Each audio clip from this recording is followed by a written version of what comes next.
Welcome to V3 news లక్ష్యం సమాజహితం. నేను మీ సాయి సుధా. ముందుగా హెడ్లైన్స్ చూద్దాం. ప్రజల సమస్యలన్నింటినీ సంతృప్తి స్థాయిలో పరిష్కరించండి. వీక్షణ సమావేశంలో కలెక్టర్లు ఎస్పీలకు ఏపీ సీఎం జగన్ సూచన. సూపర్ 6 పథకాల గురించి ప్రతి ఇంటికి వివరించండి. పార్టీ శ్రేణులకు టీడీపీ జాతీయ అధ్యక్షుడు చంద్రబాబు పిలుపు.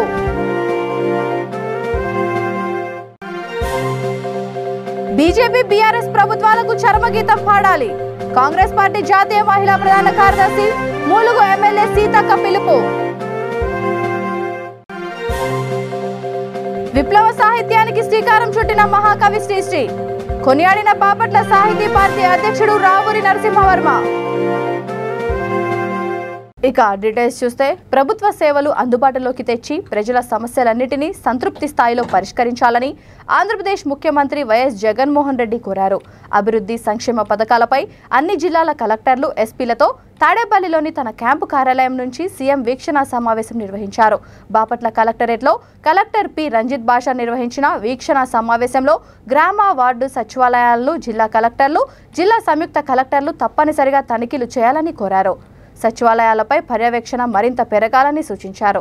గడప గడపకు మన ప్రభుత్వం కార్యక్రమంపై అధిక ప్రాధాన్యత చూపాలన్నారు. జగనన్న కాలనీలలో మౌలిక సదుపాయాలు కల్పించాలని ఆదేశించారు. జగనన్న కాలనీలలోని పక్కా గృహ నిర్మాణాలపై ప్రతివారం సమీక్షలు నిర్వహించాలని తెలిపారు.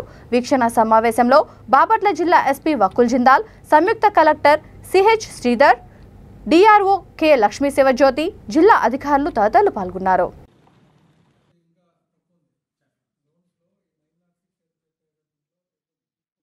The operations of Jagannath Chebudam, we are bringing in one more program to supplement Jagannath Chebudam, which is called Jagannath Suraksha and a program. So Dani details.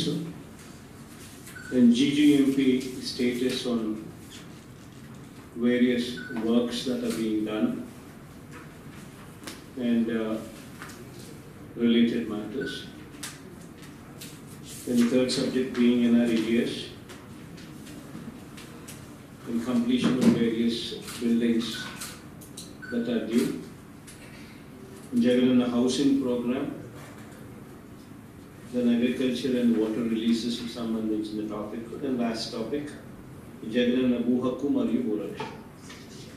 So by and large, these should be the 6 topics that we will be touching upon this day. Last time also, when the program was launched, it was communicated to you. Completely own this program. The collectors, the joint collectors, and every government official at various levels, right from Grama Sachivalaya level, collectorate office, HODs and secretaries and secretaries daka kuda. Everybody's name is at stake. The fact that this program manam enta weightage enduku istunnamo anante basically it is addressing those grievances which have been tried before where results have not come positive. అటువంటి grievances ను కూడా మనం ఇంకా effective గా వాటిని resolve చేయడానికి so that the common man ముఖంలో చిరునవ్వు చూడడానికి at the end of the day ఈ జగనన్నకు చెబుతామనే ప్రోగ్రామ్ లాంచ్ చేస్తాం. Most the whole point is why did we lend our name. The fact that we attached our name to this project mandal లెవెల్లో municipality లెవెల్లో teams form కావాలి. On a pre-designated day, వాళ్ళు ఆ ఊరికి ఆ సచివాలయానికి వస్తున్నారు అని ముందే ఫిక్స్ చేస్తారు. నేటి తరానికి నాటి కుప్పం ఎలా ఉండేదో తెలియదని, ఈ యువత చూస్తున్నది అభివృద్ధి చెందిన కుప్పం అని టీడీపీ జాతీయ అధ్యక్షులు నారా చంద్రబాబు నాయుడు అన్నారు. చిత్తూరు జిల్లా కుప్పం నియోజకవర్గంలో టీడీపీకి 1,00,000 మెజారిటీయే లక్ష్యం క్యాంపెయిన్ను ఆయన ప్రారంభించారు. అనంతరం నిర్వహించిన బహిరంగ సభలో ఆయన మాట్లాడుతూ అత్యంత వెనుకబడిన కుప్పంను తాను నియోజకవర్గంగా ఎంచుకున్నానని, ఈ ప్రాంతాన్ని అభివృద్ధి చేయాలనే కంకణం కట్టుకొని వచ్చానని అన్నారు. కుప్పంలో టీడీపీ హయాంలోనే అభివృద్ధి జరిగిందని, వైసీపీ వచ్చిన తర్వాత పనులన్నీ నిలిచిపోయాయని ఎద్దేవా చేశారు. తన హయాంలో 90% హిండ్రినివా పనులు పూర్తి చేశామని, కానీ ఈ ప్రభుత్వం మిగిలిన 10% పనులు 4 ఏళ్లలో పూర్తి చేయలేదని మండిపడ్డారు. కుప్పం ఒక ప్రయోగశాల అని, ఏ కార్యక్రమం మొదలుపెట్టినా కుప్పం నుంచి మొదలుపెట్టానని అన్నారు. దేవుడు ఇచ్చిన ఇసుక కూడా దొరకని పరిస్థితి రాష్ట్రంలో నెలకొందని, ఇసుక బకాసుల వల్ల భవన నిర్మాణ కార్మికులు రోడ్డున పడ్డారు. ఈ దుస్థితికి కారణం ఎవరు అని ప్రశ్నించారు. రాష్ట్రంలో ఇసుక కుంభకోణం, మద్యం కుంభకోణం, చివరికి కుప్పంలో కూడా అక్రమాలు మొదలుపెట్టారని ఆరోపించారు. తమ పార్టీ మేనిఫెస్టోలో ప్రకటించిన 6 పథకాలు సూపర్ 6 అని, ఈ పథకాల గురించి ప్రతి ఇంటికి వివరించాలని పార్టీ శ్రేణులకు పిలుపునిచ్చారు. వచ్చే ఎన్నికల్లో రాష్ట్రంలో 175కి 175 సీట్లు మనమే గెలవాలని, సైకోలను ఇంటికి పంపాలని కోరారు. హిందూపూర్ కూడా 9 సార్లు గెలిపించారు. అలాంటి ప్రజల్ని చూసినప్పుడు తెలుగుదేశం పార్టీకి బాధ్యత పెరుగుతుంది. వ్యక్తిగతంగా నా బాధ్యత పెరిగిందని చెప్పి కూడా నేను మీకు తెలియజేస్తున్నా. ఈరోజు ఒక విషయం నేను మనందరం కూడా ఆలోచించుకోవాలి. కుప్పం నియోజకవర్గాన్ని తెలుగుదేశం ఎట్లా పట్టిస్తాడు, ఎక్కడి నుంచి వస్తాయి, లేకపోతే పాలు ఏం చేస్తారని అడిగేవాళ్ళు. ఈరోజు చూస్తే నా మీటింగ్ పెట్టుకోవాలంటే ఏ టైంలో పెట్టుకోవాలని ఆలోచిస్తున్న, సాయంత్రం అయితే అందరూ పాలు పెట్టుకోవడానికి వెళ్ళిపోతారు కాబట్టి ఎవరు దొరకరు. ఇంకా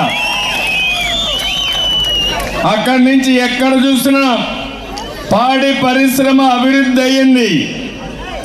ఇంటింటికి ఆవులు పట్టుకున్నారు.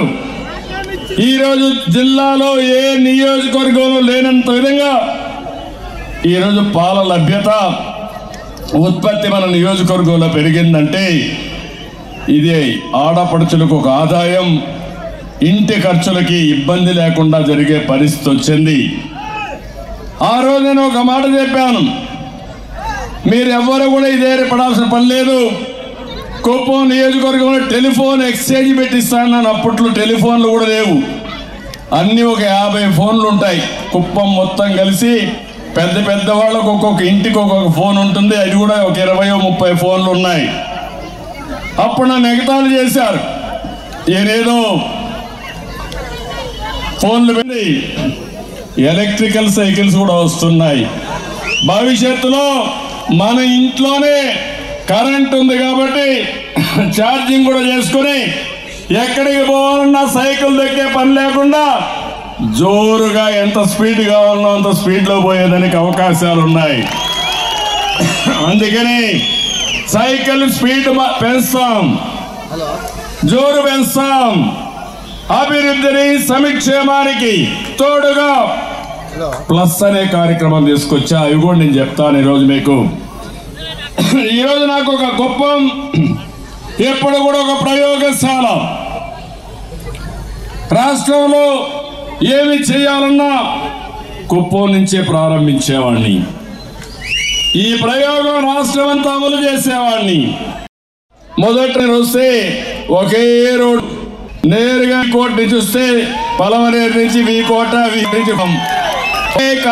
ఇక్కడే హై స్కూల్, ఒక జూనియర్ కాలేజీ, టెలిఫోన్లు, గెస్ట్ హౌసులు లేవు. ఇక్కడే చంద్రశేఖర్ ఉంటాడు. ఆయన ఇంట్లో నాకు ఒక రూమ్ ఇస్తే ఎమ్మెల్యేగా ఇక్కడ దిగి క్యాండిడేట్గా ఆ రోజు పోటీ చేసిన సందర్భం. మొట్టమొదటి ఎన్నికల్లో మీరు గెలిపించారు. మళ్ళీ మీరు ఎప్పుడూ తిరిగి చూడలేదు. ఎన్నికలకు మెజారిటీ పెరిగింది, అభిమానం పెరిగింది తప్ప అభిమానం తగ్గలేదు. అది నేను మీ అందరిపైన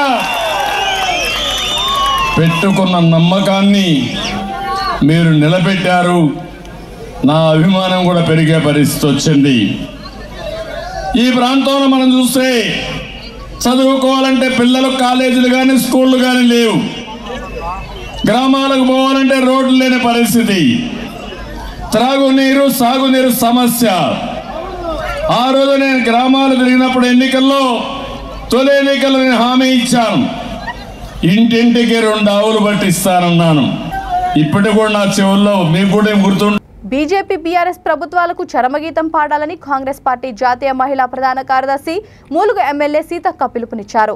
వెంకటాపూర్ మండలంలోని వివిధ గ్రామాలకు చెందిన 80 మంది, భూపాలపల్లి మండలంలోని పలు గ్రామాలకు చెందిన 100 మంది బీఆర్ఎస్ నాయకులు, కార్యకర్తలు కాంగ్రెస్లో చేరారు. వీరందరికీ కండువాలు కప్పి పార్టీలోకి ఆమె సాదరంగా ఆహ్వానించారు. ఈ సందర్భంగా ఆమె మాట్లాడుతూ డబుల్ బెడ్రూమ్ ఇండ్లు ఇస్తామని చెప్పిన కేసీఆర్ జనాలను దగా చేశారని నిప్పులు చెరిగారు. కాంగ్రెస్ పార్టీ అధికారంలోకి రాగానే ఏకకాలంలో 2 లక్షల రుణమాఫీ చేస్తామని, రైతుల పాలిట శాపంగా మారిన ధరణి పోర్టల్ రద్దు చేస్తామని ప్రకటించారు. పోరాడి సాధించుకున్న తెలంగాణలో ఏ ఒక్క పేదవాడికి చేసిందేమీ లేదని, అమలు కాని హామీలు, పనికిరాని కబుర్లతో కాలం వెళ్లదీస్తున్న కేసీఆర్ ప్రభుత్వానికి చరమగీతం పాడాలని పిలుపునిచ్చారు. ఈ కార్యక్రమంలో కాంగ్రెస్ పార్టీ జిల్లా అధ్యక్షుడు పైడాకుల అశోక్, బ్లాక్ కాంగ్రెస్ అధ్యక్షుడు బైరెడ్డి బాగ్వాన్ రెడ్డి, మండల వర్కింగ్ కమిటీ అధ్యక్షుడు బండి శ్రీనివాస్, బ్లాక్ కాంగ్రెస్ ఉపాధ్యక్షుడు దొంతర వేణుకుమార్ తదితరులు పాల్గొన్నారు.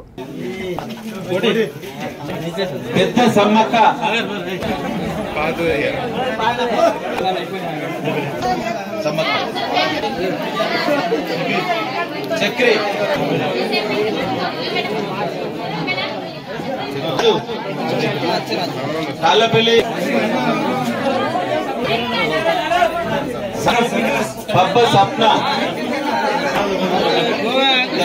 కోమల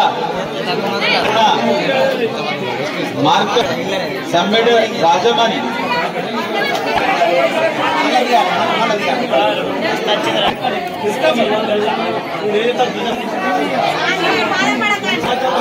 ప్లీజ్ అన్న గట్టు ఉమా, కత్తి రామ,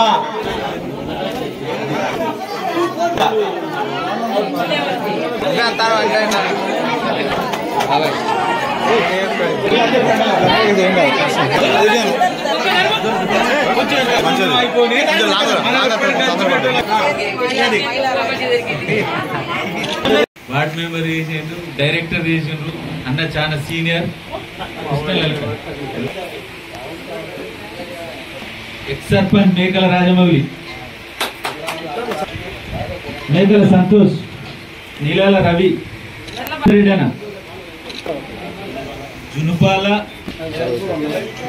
జునుపాల బాల కొమురు, కన్యాని దేవేందర్, మనోడు రాసుడు, గుర్రె రాజన్న. నేడు ఉద్యోగాల కోసం పోయి చదువుకుంటే ఉద్యోగాల పేపర్లు లీకేజ్ అవుతుంది. అదే విధంగా ఉద్యోగాలు వచ్చే పరిస్థితి లేకుండా ఇళ్లకు వచ్చి ఆత్మహత్యలు చేసుకునే పరిస్థితి వస్తుంది. గిట్టుబాటు ధర ఉంటలేదు. ఎరువులు, మరి కాంప్లెక్స్ ఎరువులు అన్ని రేట్లు కూడా పెరిగినటువంటి పరిస్థితి ఉంది. కాబట్టి ఇవన్నిటిని కూడా దృష్టిలో పెట్టుకోవాలి. ఇవాళ కొంతమంది నాయకులు వస్తారు, ఎలక్షన్లప్పుడే వస్తారు. కానీ నేను ఈ ఊరికి ఎన్నిసార్లు వచ్చినా మీకు తెలుసు. కానీ నాతో పాటు వాళ్ళ ఎంపీలు గెలిచిర్రు, వాళ్ళ అందరు గెలిచిర్రు. కానీ ఎవరు ఈ ఊర్లలోకి వచ్చినటువంటి పరిస్థితి లేదు. మనం పోయి అక్కడ అప్లికేషన్ పెట్టినాక శాంక్షన్ అయినాక ఇది మాయ అని మళ్ళా చేతుల అధికారం వాళ్ళు ఉంది కాబట్టి అట్లా చెప్తాం. మేమేమైనా ప్రశ్నిస్తే టార్గెట్. అరే సీతకి ఏం తప్పు చేసిందా? ప్రజలు ఏమైనా దోస్తుందా? ప్రజలకు ఏమైనా దూరంగా బతికిందా? ఇలా ఎలక్షన్లు వస్తానంటేనే లేచి వస్తున్నాం మనం. అట్లా కాదు కదా. ఇవాళ నిత్యం ప్రజల కోసం ఉంటే ప్రజలకు ఏ సమస్య వచ్చినా, ఫోన్ చేసినా, మనిషి వచ్చినా కూర్చోబెట్టి మాట్లాడి మనం పరిష్కరిస్తాం.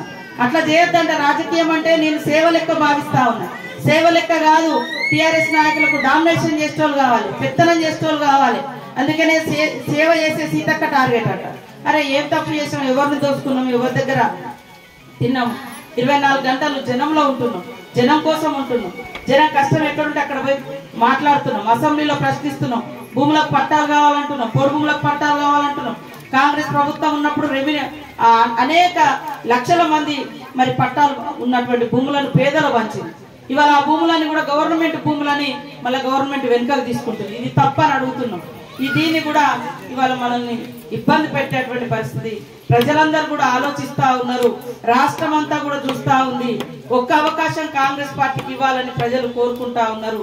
కాబట్టి నాయకులు కూడా ఎవ్వరం చిన్న పెద్ద అని కాకుండా అందరం పెద్ద మనసు చేసుకొని అందరితో కలిసిమెలిసి ఉంటూ వాళ్ళ సమస్యలు ఏమున్నా మనం పరిష్కరిస్తూ సాధ్యమైనంత వరకు మళ్ళీ మనతోటి కానీ మన గవర్నమెంట్ వచ్చిన తర్వాత ఖచ్చితంగా పేదల ముఖాలలో ఆనందం చూడడం కోసం కృషి చేస్తామని ఈ సందర్భంగా తెలియజేస్తా ఉన్నాం. కొంతమంది అంటారు ధరణి రద్దు అయితే రైతు బంధు రాదు, రైతు బీమా రాదు, ఇన్పుట్ సబ్సిడీ రాదు, ధాన్యం కొనుగోలు జరగదని. సింధూరం, రక్తచందనం, బంధూకం, సంధ్యారాగం అంటూ శ్రీశ్రీ తెలుగు సాహిత్యంలో విప్లవ గీతాలకు శ్రీకారం చుట్టారని బాపట్ల సాహితీ భారతి అధ్యక్షుడు రావూరి నరసింహవర్మ కొనియాడారు. సాహితీ భారతి ఆధ్వర్యంలో విప్లవ సాహిత్యానికి శ్రీకారం చుట్టిన మహాకవి శ్రీశ్రీ 40వ వర్ధంతి సభ నిర్వహించారు. శ్రీశ్రీ దాదాపు 280 సినిమాలకు 1000కి పైగా పాటలు రచించి తెలుగు సాహిత్య అభిమానులలో ఉత్తేజాన్ని నింపారని వివరించారు. సామ్రాజ్యపు దండయాత్రలో సామాన్యుని సాహసమెట్టిది అని ప్రపంచ ప్రగతిలో సామాన్యుల ప్రాముఖ్యత గురించి ప్రశ్నించారని సాహితీ భారతి కోశాధికారి ఆదం షఫీ విశ్లేషించారు. మర్రి మాల్యాదిరావు మాట్లాడుతూ శ్రీశ్రీ కార్మిక కర్షకుల హక్కుల పరిరక్షణ కోసం సాహిత్యాన్ని ఆయుధంగా వినియోగించుకున్నారని, సమసమాజ స్థాపన కోసం నిరంతర సాహిత్య సమరం చేశారని పేర్కొన్నారు. ప్రముఖ సాహితీవేత్త అబ్దుల్ ఖాదర్ జిలానీ, ఎన్ కృష్ణ, కస్తూరి శ్రీనివాస్, బొడ్డుపల్లి శ్రీరామచంద్రమూర్తి, పువ్వాడ వెంకటేశ్వర్లు, రెంటాల మురళి, రాధాకృష్ణమూర్తి, అవ్వారి వెంకటేశ్వర్లు తదితరులు శ్రీశ్రీ చిత్రపటానికి పూలమాలలు వేసి ఘనంగా నివాళులర్పించారు. కార్మిక కర్షక లోకానికి ఆయన చూపిన దారి మార్గం అనితర సాధ్యం.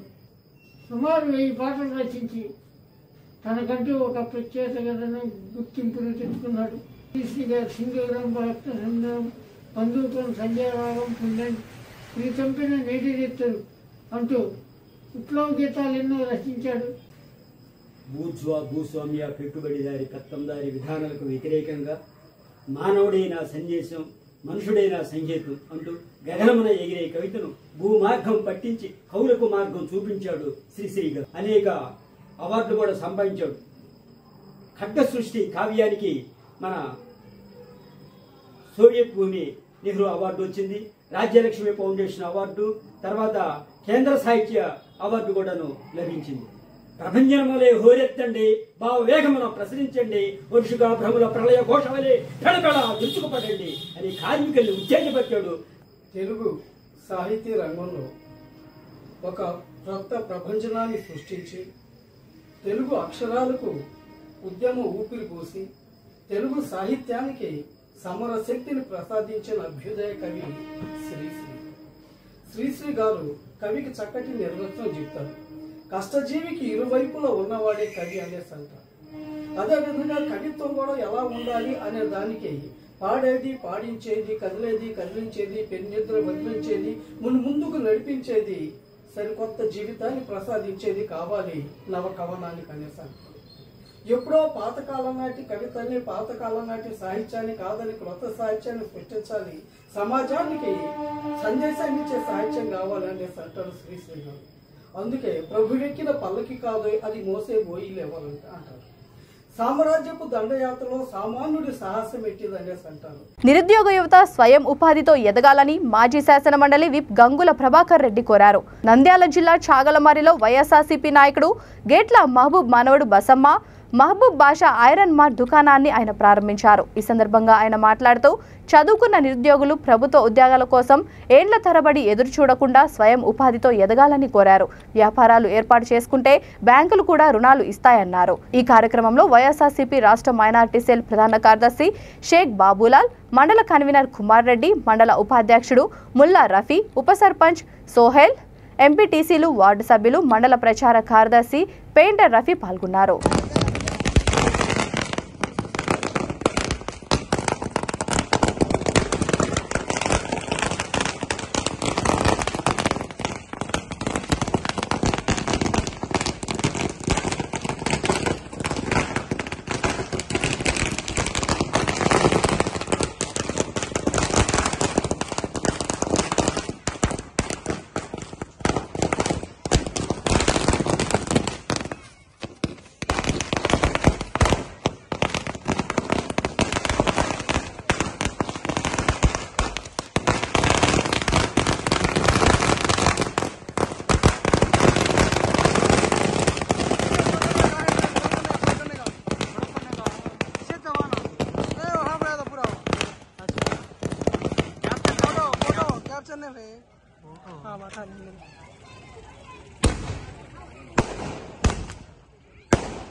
బాపట్ల జిల్లా రేపల్ల నియోజకవర్గం చెరుకుపల్లి మండలం రాజోలు గ్రామ పంచాయతీ పరిధి ఉప్పాలవారిపాలెంలో ఘోరం చోటు చేసుకుంది. ఉప్పల అమర్నాథ్ అనే 10వ తరగతి విద్యార్థిపై 4 వ్యక్తులు పెట్రోల్ పోసి నిప్పంటించారు.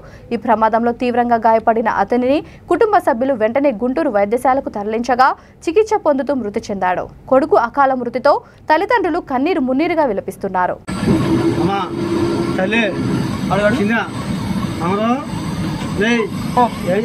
తన భర్త మృతి పట్ల అనుమానం ఉందని ఆయనకు సంబంధించిన మిత్రులను విచారించి న్యాయం చేయాలని విద్య అనే ఓ నిండు గర్భిణి ఆందోళనకు దిగింది. పెద్దపల్లి జిల్లా రామగుండం నియోజకవర్గం అంతర్గాం మండలం సోమాన్పల్లికి చెందిన వేణుగోపాల్ ఇటీవల రోడ్డు ప్రమాదంలో తీవ్ర గాయాల పాలై చికిత్స పొందుతూ మరణించాడు. అయితే వేణుగోపాల్ మిత్రులు గుంట వెంకటేష్, తాళ్లపల్లి రాజు వెంట వెళ్లినా తన భర్తకు ఎలా ప్రమాదం జరిగిందో ఎవరు చెప్పడం లేదని ఆమె ఆరోపించింది. ఇదే క్రమంలో తనకు న్యాయం చేయాలని డిమాండ్ చేస్తూ కుటుంబ సభ్యులతో కలిసి సోమాన్పల్లిలోని భర్త స్నేహితుడు వెంకటేష్ ఇంటి ఎదుట బైఠాయించింది. ఈ విషయంలో తనకు అనుమానం ఉందని, తన భర్త మృతి పట్ల పోలీసులు విచారణ చేసి న్యాయం చేయాలని డిమాండ్ చేసింది.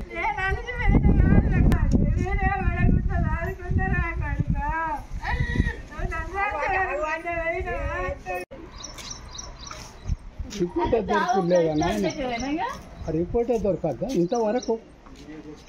మిమ్మల్ని నమ్ముకోరు అందరినీ నమ్ముకోరు పెద్దవాళ్ళు ఏం చేసిళ్ళు, ఎవరేం చేసిళ్ళు? ఇప్పుడు రోడ్డుకి వచ్చిన తర్వాత అడుగుతున్నారు ఏంటిదని.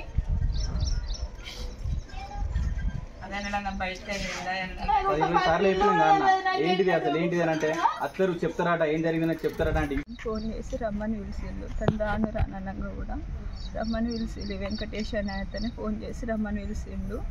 అని పిలిచి మళ్ళీ ఆ రోజు నైట్ వరకు కూడా 3 దాకా ఆగిపించిండు. ఏం చేసిందో తెలియదు, ఏం తెలియదు. ఇట్లా యాక్సిడెంట్ అయింది, వాడే చనిపోయింది అన్నట్టుగా చెప్తున్నారు. ఏం జరిగింది చెప్పండి చెప్పట్లేదు. నెల రోజుల నుంచి సర్పంచ్తో పెద్ద మనుషులతో ఎవరితో పిలిపించినా కానీ రావట్లేదు. ఏం జరిగిందో చెప్పండి ఇప్పుడు వరకు కూడా చెప్పట్లేదు. న్యాయం ఎవరు చేయట్లేదు. కాల్ రికార్డు కూడా ఉంది వాళ్ళు రమ్మన్నారని చెప్పినట్టు.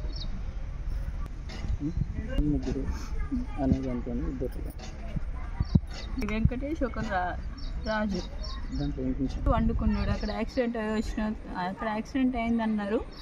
ఆయన రాజు మా ఆయనను తీసుకుని హాస్పిటల్కి వెళ్తే మా మరిదితో ఈయన ఇంట్లో వచ్చి పడుకున్నాడు. ఏందనేది చెప్పట్లేదు. అప్పటి నుంచి ఇప్పటి వరకు చెప్పట్లేదు ఏంటనేది, అసలు ఏం జరిగిందనేది చెప్పట్లేదు. నాకైతే తెలియాలి కదా తను ఎట్లా చనిపోయింది, ఏం జరిగిందనేది చెప్పాలి కదా. ఏం చెప్పట్లేదు. ఆ రోజు నుంచి ఈ రోజు వరకు ముఖం చూపించట్లేదు. ఏం చెప్పుకొచ్చారు అని అంటే మా అన్నయ్య యాక్సిడెంట్, మా అన్నయ్య తాగిండు, చనిపోయినట్టు చెప్పుకొచ్చారు. కానీ మాకు ఇప్పుడు వాస్తవంగా తెలిసింది ఏంటంటే మా అన్నయ్య వాయిస్ రికార్డు చూస్తే, కాల్ రికార్డు చూస్తే మాత్రం వెంకటేష్ అనే వ్యక్తి ఫోన్ చేసిండు. ఫస్ట్ రమ్మని చెప్పిండు, మా అన్నయ్య రానని చెప్పిండు. రానని చెప్పంగా కూడా ఇట్లా డ్యామ్ మీదకి వెళ్ళి దగ్గర ఉంటుంది, 10 అయినా మంచిదే 11 అయినా మంచిదే, రాయ్యాల కలవాలని చెప్పారు. చెప్పిన తర్వాత మా అన్నయ్య బైక్ యాక్సిడెంట్లో చనిపోయిందని చెప్పి వాస్తవంగా అది కాదు. మా అన్నయ్య రావాల్సిన రూట్ వేరు, తను వచ్చిన రూట్ వేరు, బైక్ పడున్న సిచ్యువేషన్ వేరు. అసలు వీళ్ళు చెప్పింది అనుకున్న అక్కడ ఉన్నదానికి సంబంధం లేదు. రెండోది మా అన్నయ్య పడ్డాక నాకు ఫోన్ చేసారు. నేను హాస్పిటల్ తీసుకుపోయినా. నాతో పాటు అయితే వాళ్ళు ఉన్న వాళ్ళు రావాలి కదా, వాళ్ళు ఇంట్లో వచ్చి పడుకున్నారు. వాళ్ళ పేరెంట్స్ కూడా నైట్ అక్కడ స్టవ్ స్టేషన్ దగ్గర ఉన్నారు. ఎందుకున్నారు ఆ టైంలో? మేము ఎన్నిసార్లు పిలిచినా ఏం జరిగిందని కూడా చెప్పట్లేదు. మా సర్పంచ్ గారితో ఒక 10 సార్లు పిలిపించినాం. అయినా కూడా వాళ్ళు మమ్మల్ని కేర్ చేయట్లేదు. ఏం చేసుకుంటారో చేసుకోరు, మేము చెప్పామన్నట్టు మాట్లాడుతున్నాం. జరిగిన విషయాన్ని అయితే మా వదినకు, మా కుటుంబ సభ్యులకు కానీ చెప్పాలి. ఏం జరిగింది, ఎందుకు వచ్చింది అనేది చెప్తలేరు. నోరు మూసుకొని ఉంటారు. రావట్లేదు, మేము పిలిచినా రావట్లేదు. వాళ్ళు హైదరాబాద్ వెళ్ళిపోయారు, ఇక్కడ లేరు. ఎందుకు చనిపోయిండు అసలు ఎట్లా ఏంది అనేది ఒక్క రీజన్ కూడా మాకు చెప్తలేరు. భద్రాద్రి కొత్తగూడెం జిల్లా జూలూరుపాడు మండలం పుల్లూడు తండాలో దారుణం చోటు చేసుకుంది. కుటుంబ తగాదాలతో తన భార్య లావుడ్జ శాంతిని ఆమె భర్త సామ్య అలియాస్ శంకర్ నాటు తుపాకీతో కాల్చాడు. స్థానికులు సమాచారం మేరకు పోలీసులు ఘటనా స్థలానికి చేరుకున్నారు. ఆమె పరిస్థితి విషమంగా ఉండడంతో పోలీసుల సహాయంతో స్థానికులు కొత్తగూడెం ప్రభుత్వ ఆసుపత్రికి తరలించారు. నాటు తుపాకీతో వెనుక నుండి కాల్చడంతో ఆమె వెన్నుపూస పూర్తిగా దెబ్బతిన్నదని, పరిస్థితి విషమంగా ఉందని వైద్యులు చెప్పారు. బాధితురాలికి 3 ఆడపిల్లలు, 1 బాబు ఉన్నారు. ఇంతకు ముందు అడవి జంతువులను వేటాడుతూ నాటు తుపాకీతో సామ్య పట్టుబడ్డాడు.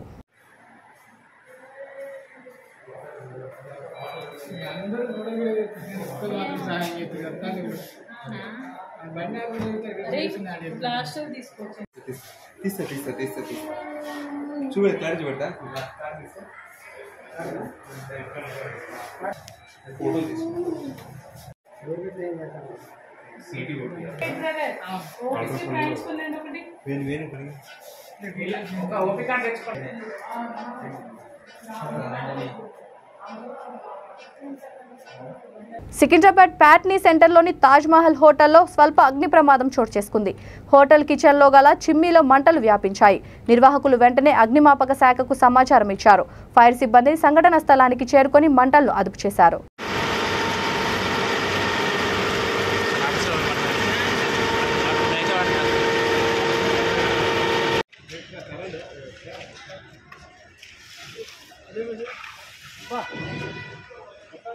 బులెటిన్ ముగించే ముందు హెడ్లైన్స్ మరొకసారి.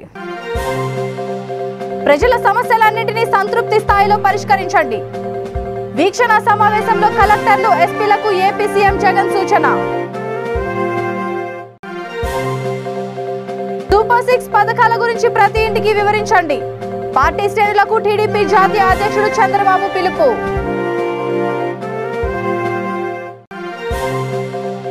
బీజేపీ బీఆర్ఎస్ ప్రభుత్వాలకు చరమగీతం పాడాలి. కాంగ్రెస్ పార్టీ జాతీయ మహిళా ప్రధాన కార్యదర్శి మూలుగు ఎమ్మెల్యే సీతక్క పిలుపు. విప్లవ సాహిత్యానికి శ్రీకారం చుట్టిన మహాకవి శ్రీశ్రీ. కొనియాడిన బాపట్ల సాహితీ పార్టీ అధ్యక్షుడు రావూరి నరసింహవర్మ. ఈ బులెటిన్ ఇంతటితో సమాప్తం. మరొక బులెటిన్తో మళ్ళీ కలుద్దాం. అంతవరకు చూస్తూనే ఉండండి V3 న్యూస్. లక్ష్యం సమాజహితం.